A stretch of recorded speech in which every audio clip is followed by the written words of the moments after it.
షకీల. నేను ఒక థర్డ్ జనరేషన్‌ని. నాకు ఏ ప్రభుత్వంలో ఏమీ సహాయం అయితే చేయలేదు. కానీ మదన్నొచ్చిన తర్వాత మాకు ఒక అంగడి ఇచ్చాడు నాకు రాజునగర్‌లో పెట్టుకొని బతకమని. మళ్ళా నెల నెల రూ. 2000 ఆర్థిక సహాయం చేస్తున్నారు.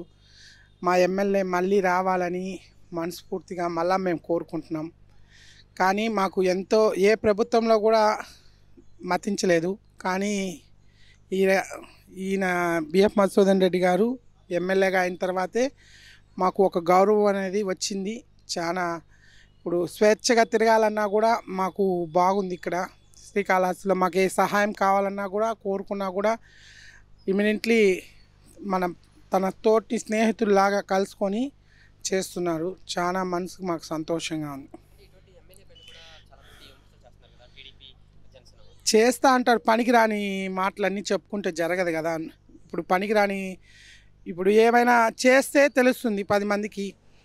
ఊరికే కళ్ళకి గంతులు కట్టినట్టు వాళ్ళు చెప్తా అంటే గంతులు కట్టినట్టు చెప్పుకుంటే ఎలా అవుతుంది? ఇప్పుడు మనిషి చేసే సహాయాన్ని చెప్పుకునేది గొప్పతనం కాదు, చేసి చెప్పేది చాలా గొప్పతనం.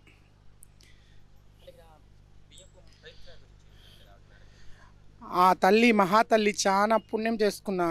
మేమైతే ఎక్కడైనా కూడా నాకేమైనా ప్రాబ్లమ్స్ అయినా కూడా పవిత్రమ్మ ఏ ప్రాబ్లం అయినా కూడా సహాయం చేయమన్నా కూడా ఇమీడియట్లీ చేస్తా అన్నారు. కానీ నాకు చాలా ఆమె చెప్పిన తర్వాతే నేను గుళ్ళో కూడా భిక్షాటన చేసుకుంటున్నాను. మా గురువు ఉండేది నెల్లూరులో. ఆమె పేరు కావ్య.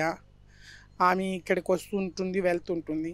కానీ చాలా స్వేచ్ఛగా తిరగాలని మాకు హ్యాపీగా చెప్తా అంటారు చాలామంది నోటికి వచ్చినట్టు.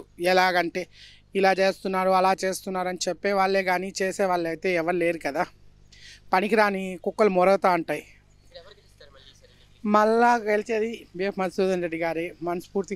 నేను అరుణాచలం కూడా వెళ్ళాను గిరి ప్రదర్శనకి.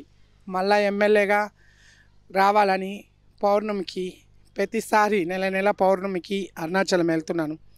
వాయులింగేశ్వరుడు ఇక్కడ ఉండేది, ఆడుండేది అగ్నిలింగేశ్వరుడు. ఆయన కోరుకున్న మనసులో చాలామంది అంటుంటారు. కానీ మనం కూడా వెళ్ళి చూద్దాం మన కోరిక.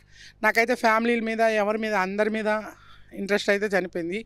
కానీ నన్ను ఒక ఇదిలాగా చేసి సహాయం చేసిన తర్వాతే నేను ఇక్కడైతే ఉండకూడదు అనుకున్నాను. కానీ మళ్ళా మదన్ వచ్చిన తర్వాత నాకు ఏదో ఒక ఆర్థిక సహాయం చేస్తున్నారు. చాలా ఇంకా మీట చేయాలని మనస్ఫూర్తిగా కోరుకొని మళ్ళీ అతనే ఎమ్మెల్యేగా రావాలని మనస్ఫూర్తిగా కోరుకుంటున్నాను.